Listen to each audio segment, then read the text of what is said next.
arte de aproveitar as próprias faltas. Parte 1, capítulo 3. Não desanimemos por causa dos nossos pecados. Não se desesperar, a esperança sustenta a alma nas tempestades da vida. Um piedoso eclesiástico estava a fazer o seu retiro sob a direção do padre Rotin, no meio dos santos exercícios. O ilustre jesuíta foi subitamente chamado a Roma, onde logo depois devia ser eleito geral da sua companhia. Tinha-se já despedido dos seus irmãos e posto a caminho, quando, retrocedendo de um golpe, entra no quarto daquele exercitante e diz-lhe: Senhor Padre, ia me esquecendo de uma recomendação de suma importância. Suceda-vos o que sempre suceder. Não desanimeis nunca. Palavra de ouro, a quantas almas seria necessário dizê-la e torná-la a dizer? São João Crisóstomo não se cansava de repetir: não desespereis. Dir-vos-ei em todos os meus discursos, em cada uma das nossas entrevistas, e se me escutardes, ficareis curados. Tem a nossa salvação dois inimigos mortais: a presunção na inocência e a desesperação depois da queda. Mas este último é o mais terrível. Com efeito, é pela esperança que nós somos salvos. Romanos, capítulo 8, versículo 24. A semelhança de uma forte cadeia que desce do céu e prende as almas, assim é a esperança.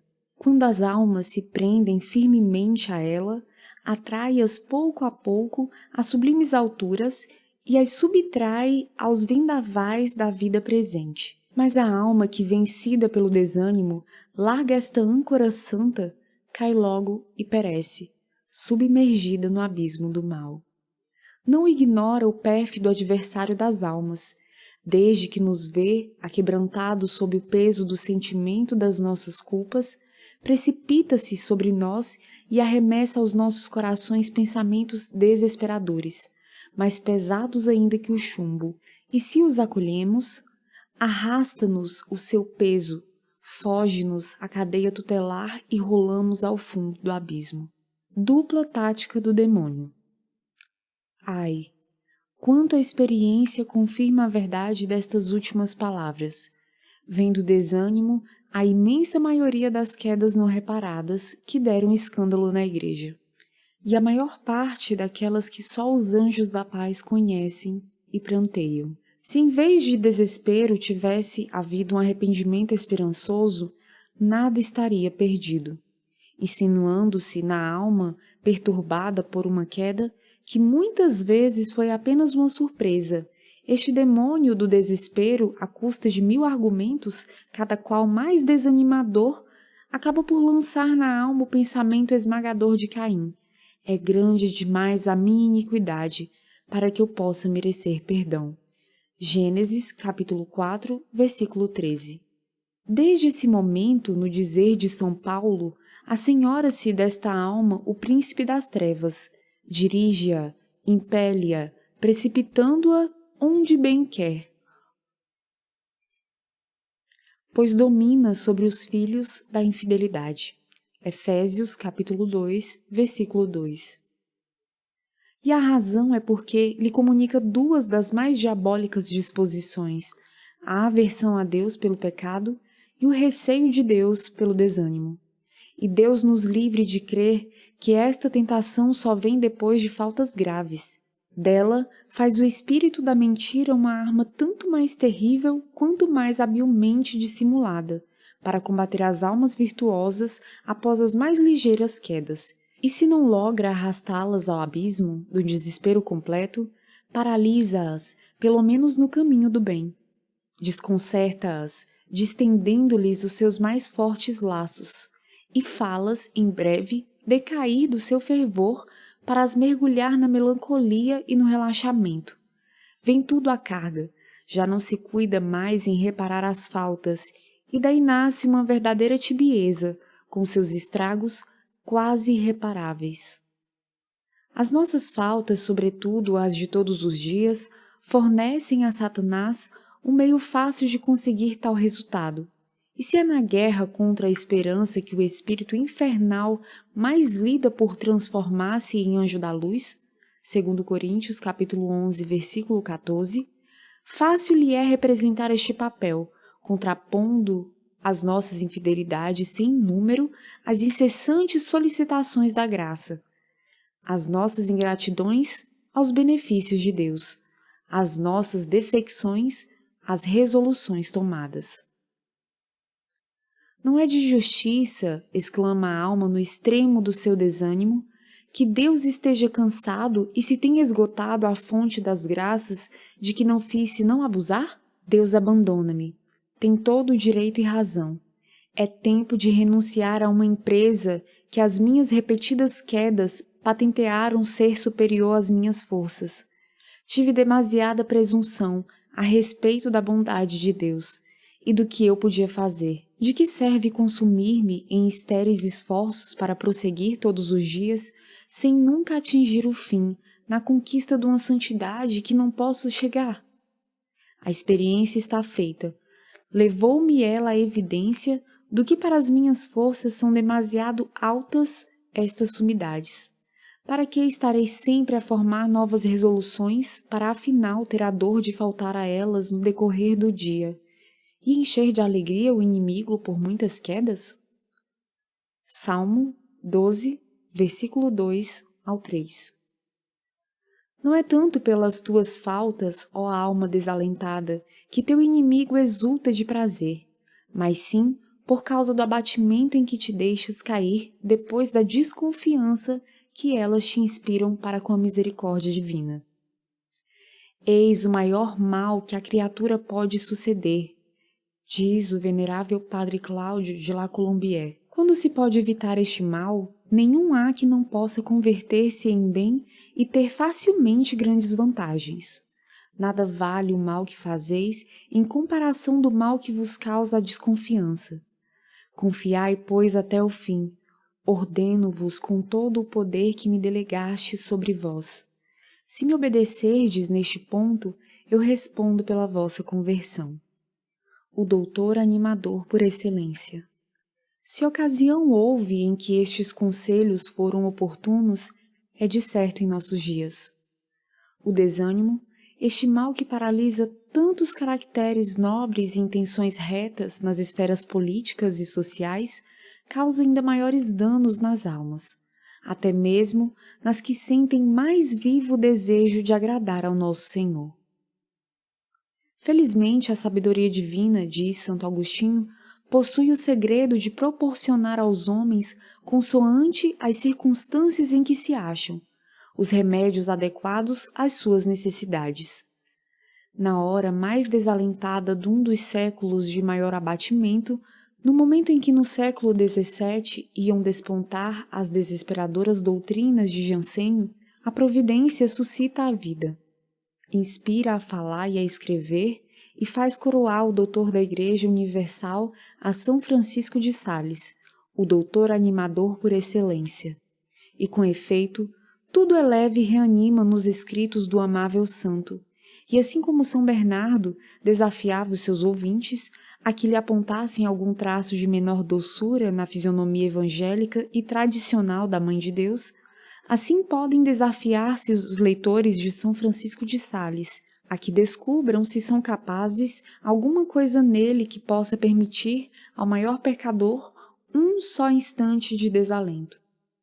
Ora, diz o eminente Padre Faber, a mais doce de todas as doutrinas que São Francisco de Sales, por inspiração divina, nos ensinou, é exatamente a que tem por objeto determinar o ponto de vista em que nos devemos colocar para julgar com retidão as nossas faltas.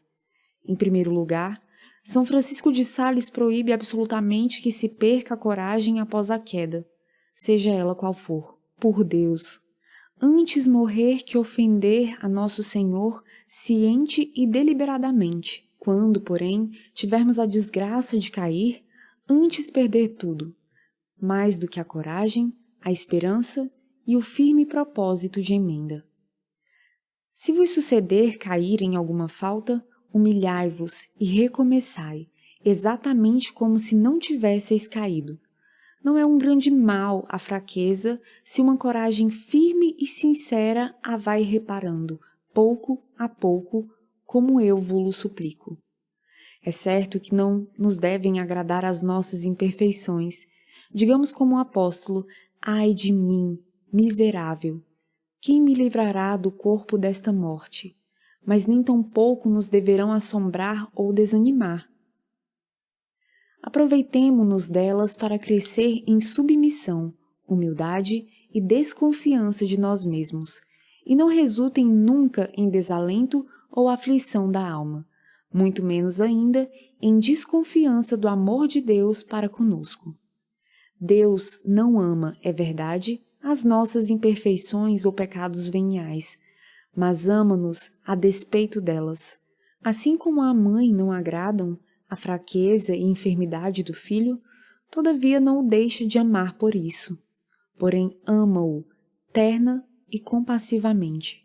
Da mesma sorte, embora Deus não ame as nossas imperfeições e pecados, não deixa de nos amar ternamente, o que fez dizer Davi a nosso Senhor: compadecei-vos de mim, Senhor, porque sou enfermo.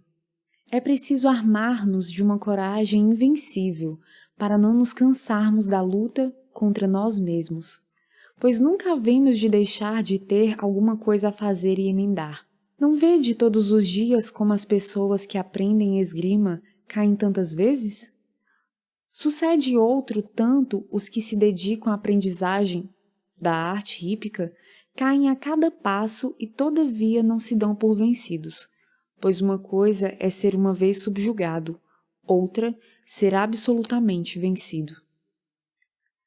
É boa a desconfiança que tendes das vossas forças, contanto que ela sirva de fundamento à confiança que deveis ter em Deus. Se ela, porém, conduz ao desânimo, ao desassossego, à tristeza e à melancolia, então peço-vos encarecidamente que a repulseis como a tentação das tentações, e nunca concedais ao vosso espírito que dispute e replique em defesa da inquietação ou abatimento do coração, para o qual vos sentirdes inclinados, ainda que seja sob o especioso pretexto da humildade. Pode-se ver em todos estes textos como São Francisco de Sales combate o desânimo, atacando diretamente as suas causas. Por que é que tantas pessoas desanimam? É porque exageram a fraqueza própria, ou então desconhecem a misericórdia de Deus. E, as mais das vezes, por um outro motivo ao mesmo tempo. É, diga-se de passagem, um fenômeno estranho, mas todavia por demais comum. Cai o pecador porque desconhece a pobreza das suas forças e porque confia demais na misericórdia divina. Cai e depois da queda, estes dois sentimentos renascem em ordem inversa. A consciência da sua fraqueza toma proporções desmedidas e envolve a alma em um manto de tristeza e confusão que a esmaga. E Deus, a cuja ofensa ainda agora a presunção de um fácil perdão abria caminho mais livre, aparece agora como um vingador inexorável. A alma culpada tem medo dele e de si tem vergonha. Se não reage contra estas duas funestas tentações, renuncia covardemente à luta, e em vez de se arrancar das garras do pecado, sucumbe sem resistência nos braços dele. O desânimo é a capitulação da vontade, uma resolução às avessas, cujo resultado fatal é muitas vezes a impenitência final.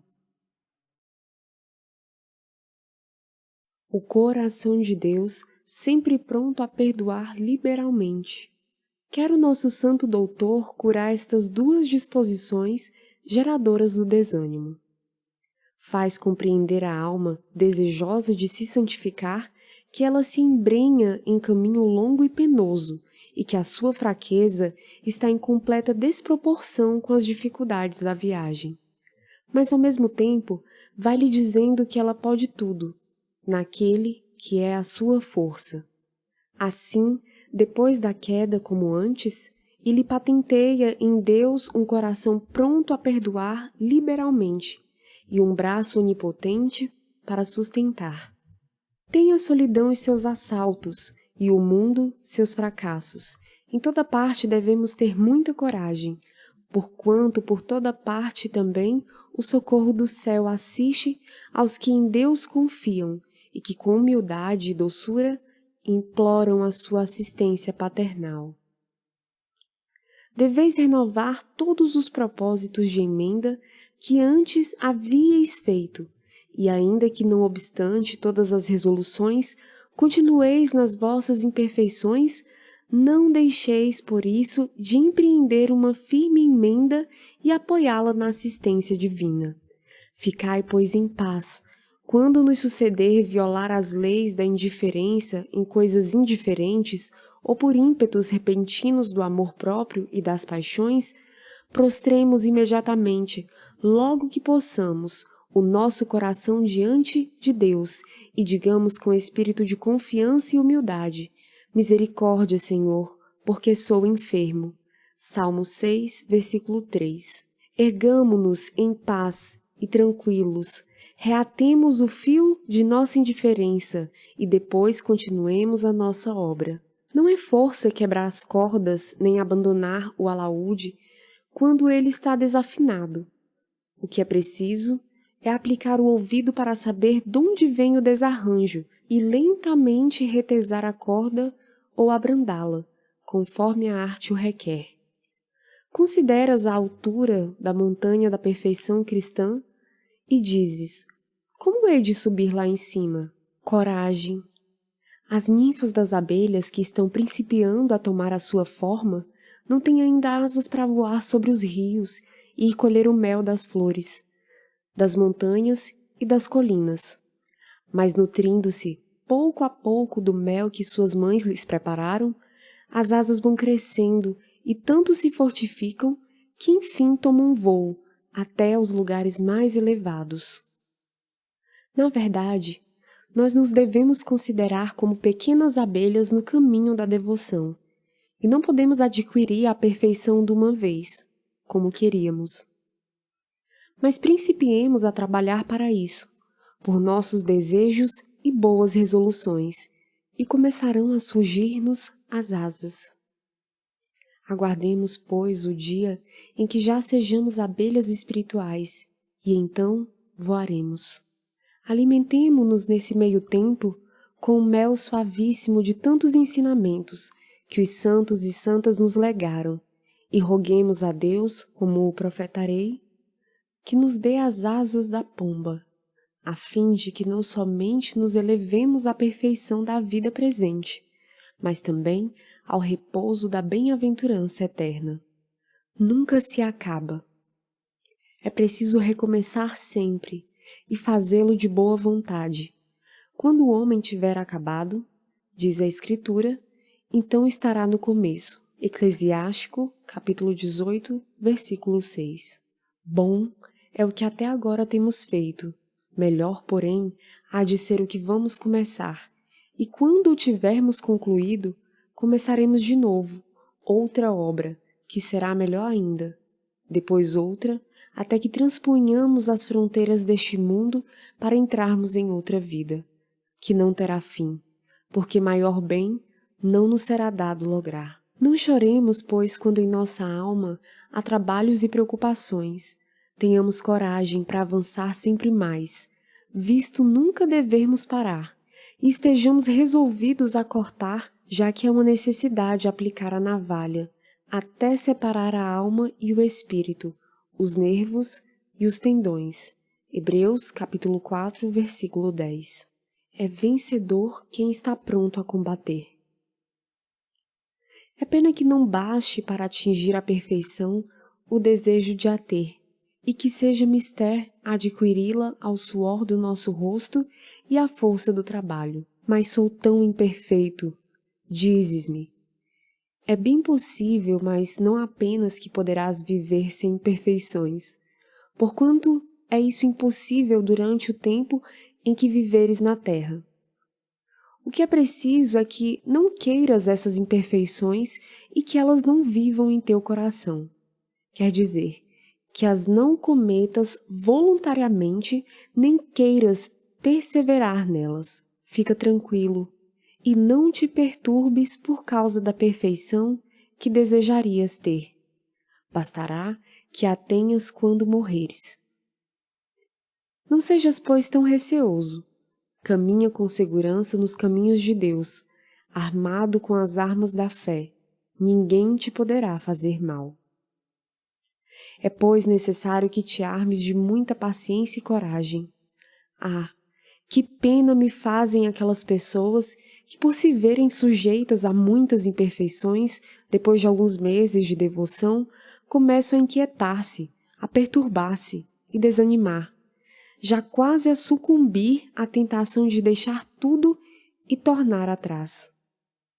Bem preciso é que, para exercitar a humildade, sejamos alguma vez feridos nessa batalha espiritual. Mas o que não devemos é dar-nos por vencidos, a não ser que a vida se perca ou nos fuja a coragem. Ora, as imperfeições e pecados veniais não nos podiam privar da vida espiritual, porque esta não se perde senão pelo pecado mortal, e só nos poderão fazer perder a coragem. Livrai-nos, Senhor, dizia Davi, da covardia e do desânimo. Nesta guerra em que nos empenhamos, seremos sempre vencedores com a feliz condição de querermos combater as quedas. Devemos concordar que São Francisco de Sales, nestas diversas instruções, se dirigia a pessoas já mais ou menos adiantadas nas vias da perfeição, e que as faltas, por causa das quais lhe suplicava que não desanimassem, eram de ordinário faltas veniais ou imperfeições. É certo, porém, que ele não excluía, nas suas instruções, tão cheias de suave coragem, as almas mais culpadas, e a todas, por mais graves que sejam as suas quedas, se dirige nestes termos, baseados sobre os mesmos motivos. Alimentai a vossa alma de uma confiança cordial em Deus, e à medida que vos virdes rodeados de imperfeições e misérias, fazei reanimar a vossa coragem, por meio de uma esperança firme. Tende muita humildade, pois esta é a virtude das virtudes, mas a humildade generosa e plácida. Certamente vos preferíeis sem faltas, a ver-vos no meio de imperfeições, e de boa vontade eu faria o mesmo, porque então estaríamos no paraíso. Odiais sim as vossas imperfeições, porque são imperfeições, mas amai-as, porque vos fazem ver o vosso nada e miséria, e vos asseguram a misericórdia de Deus. Devemos dizer depois da queda: meu coração, meu amigo, em nome de Deus, coragem. Caminhemos, tenhamos cautela conosco e elevemo-nos ao nosso socorro, ao nosso Deus. Não impede que se progrida na piedade o cair alguma vez em pecado mortal, contanto que não seja com desígnio de nele atolar-se ou adormecer. Perde-se, é verdade, a devoção, pecando gravemente, mas recupera-se ao primeiro arrependimento verdadeiro que se tiver desse pecado. Quando, como disse, se não tenha submergido por muito tempo na desgraça, em todo caso, não percamos a coragem. Antes, consideremos a nossa fraqueza com uma santa humildade, confessemo-la, exoremos o perdão e invoquemos do céu o seu socorro. Ponderemos bem as primeiras palavras dessa última citação. Quedas graves, se não são acompanhadas de endurecimento no pecado, quer dizer, se não arrastam ao hábito de pecar, não somente não deixam vestígios depois de perdoadas, mas até não impedem que a alma se reestabeleça imediatamente no terreno que havia alcançado na piedade. É um tempo de demora, sem dúvida, um retrocesso, mas a absolvição ou a contrição perfeita neutralizam esta queda e reparam a lacuna. Mas dir-me-ão, se o mal já foi inverterado e se houver atolado no pecado mortal, nesse caso, evidentemente, prolongando-se o tempo da parada e do retrocesso, serão maiores as perdas, mas não serão de todo irreparáveis. Com perdão, hão de reviver os méritos precedentes, porque assim o afirma a palavra sagrada: a alma viverá na justiça que praticou. Ezequiel, capítulo 18, versículo 22. Serão necessários talvez esforços mais generosos, a fim de paralisar os maus efeitos dos hábitos contraídos durante esse tempo fatal. Mas se cresce na confiança em Deus, na proporção das necessidades criadas por esse endurecimento no pecado, é fácil ao Senhor, diz a Escritura, o enriquecer de repente um pobre. Põe a tua confiança em Deus e conserta-te, firme no teu posto. Eclesiástico, capítulo 11, versículo 22 e 23. É por isso que o nosso santo conclui: não entremos por forma alguma em desconfianças, porque bem que sejamos miseráveis, não somos tanto quanto Deus é misericordioso para os que têm vontade de o amar e nele puseram a sua esperança. Confiança inquebrantável em Deus. A verdade destes pensamentos há de sobressair melhor ainda quando, na segunda parte do nosso livro, virmos o Doutor da Consolação servir-se da própria consciência das nossas faltas para redobrar a confiança na misericórdia divina. Bastam, porém, estes acertos e considerações para fechar a porta à desesperança. Em qualquer estado em que se ache a alma, para demonstrar que o receio inspirado pelo conhecimento da nossa fraqueza deve ser sempre temperado e dominado por uma confiança inabalável em Deus. Insiste o nosso santo particularmente na necessidade e maneira de conciliar estas duas disposições. Devemos combater sempre entre o temor e a esperança, mas com o cuidado de sobrepor a esperança ao temor, considerando a onipotência daquele que é o nosso auxílio. Fazei penitência, diz São João. Quer dizer, abatei esses montes de orgulho, enchei esses vales de tibieza e pusilanimidade, porque se aproxima o Salvador. Lucas, capítulo 3, versículo 4 ao 6. Ora, os vales que o glorioso santo quer que se preencham são o receio que, sendo demasiado, leva ao desânimo. A consideração das grandes culpas cometidas traz consigo um certo horror, um espanto e receio que abate o coração, e estes são os vales que é mister encher de confiança e esperança para o advento de nosso Senhor. A santa penitente Thais, dirigindo-se um dia a São Pafúncio, lhe disse: Meu pai, que devo fazer? A recordação da minha vida miserável me espanta e assombra. Ela havia sido uma grande pecadora e estava cheia de medo por causa dos pecados cometidos. O bom santo lhe respondeu: Tremei, mas tende esperança.